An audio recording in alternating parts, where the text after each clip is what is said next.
Assalamualaikum warahmatullahi wabarakatuh. Halo anak-anak, bertemu lagi bersama dengan Ibu Putri. Pada pertemuan kali ini, Ibu akan menyampaikan materi pembelajaran untuk kelas 5, tema 3, subtema 3, pembelajaran 1. Namun sebelum kita memulai pelajaran, mari kita berdoa menurut agama dan kepercayaan kita masing-masing. Berdoa dimulai.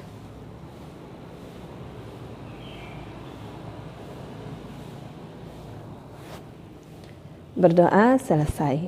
Sebelum Ibu menyampaikan materi pembelajaran kita pada hari ini, Ibu akan menyampaikan tujuan pembelajaran yang harus kamu capai pada hari ini. Tujuan pembelajaran yang pertama yaitu siswa dapat menyebutkan isi iklan dan mendemonstrasikan keunggulan produk atau jasa dari iklan tersebut. 2. Siswa dapat mengetahui berbagai macam penyakit yang mengganggu pencernaan manusia. Pagi itu, Siti, Lani, dan teman-temannya berbincang mengenai pembelajaran yang telah mereka lakukan sebelumnya. Apa yang mereka perbincangkan? Bacalah teks percakapan mereka berikut ini.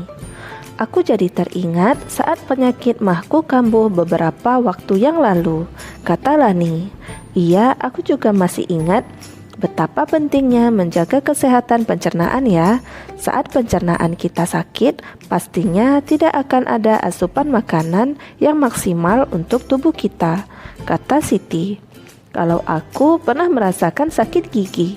Wah, aku betul-betul tidak bisa makan saat itu. Perut terasa melilit karena lapar, tetapi gusiku membengkak karena sakit gigi, kata Dayu. Betul, gigi merupakan bagian dari organ penyusun sistem pencernaan kita yang berada di rongga mulut. Gigi, lidah, dan ludah bekerja sama mencabik, memotong, dan menggerus makanan hingga berukuran kecil-kecil. Makanan yang sudah berukuran kecil tersebut dibolak-balik oleh lidah, dan dengan bantuan ludah yang menyelubunginya, makanan dapat dengan mudah meluncur ke dalam esofagus, kata Siti. Kemudian esofagus dengan gerakan peristaltiknya membuat makanan terus bergerak dan pada akhirnya masuk ke dalam lambung yang dipenuhi dengan cairan asam lambung, kata Lani. Menarik sekali ya perjalanan makanan ini, kata Dayu. Jangan lupa, saluran pencernaan membantu tubuh memperoleh zat-zat makanan yang dibutuhkan untuk tumbuh. Tanpa bantuan zat pencernaan, kita tidak akan berkembang dan tubuh kita tidak akan mampu melindungi fungsi-fungsi organ tubuh yang lain. Makanan dibutuhkan agar organ-organ tubuh mampu bekerja dengan baik, kata Lani.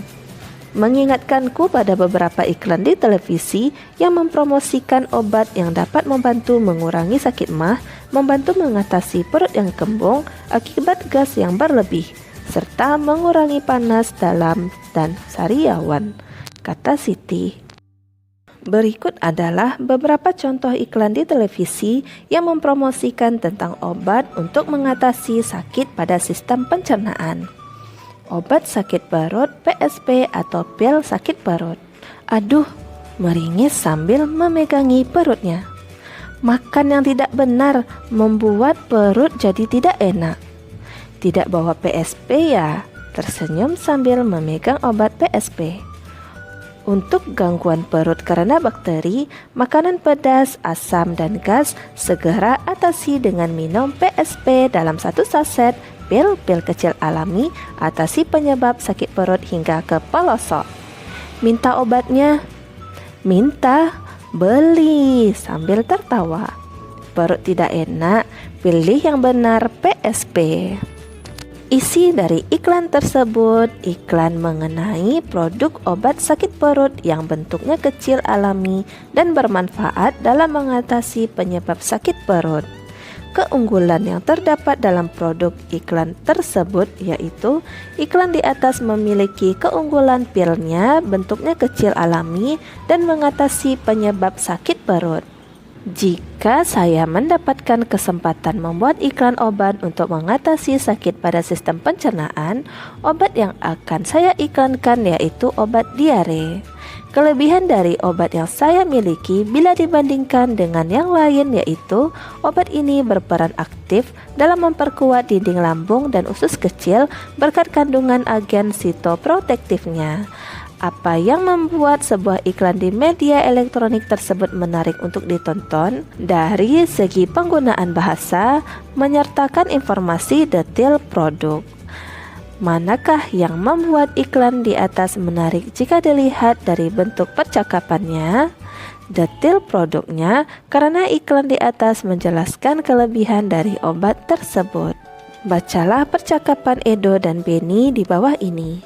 Wah, ternyata menarik sekali ya kegiatan belajar kita hari ini, kata Edo.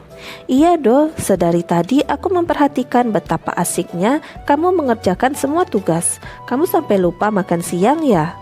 Kata Benny. Oh iya Benny, aku sampai lupa. Bahaya nih, mahku bisa kambuh lagi.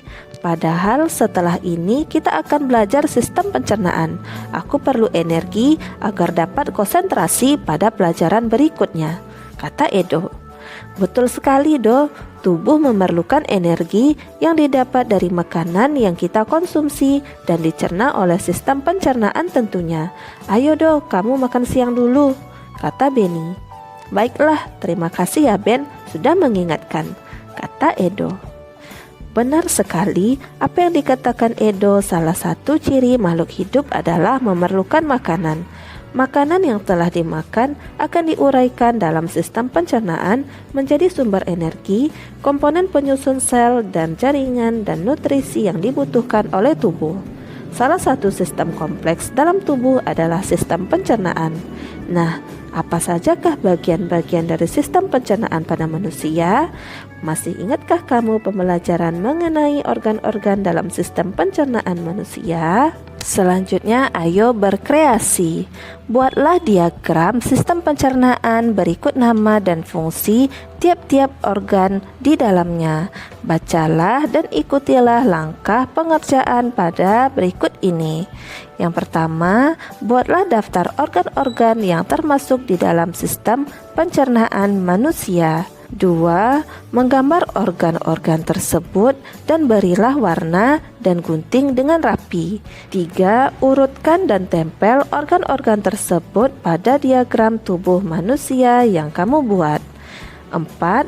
Tuliskan fungsi dari tiap-tiap organ dengan rapi pada kertas kerja atau dapat juga pada kertas kecil terpisah dan ditempel di dekat organ yang bersangkutan.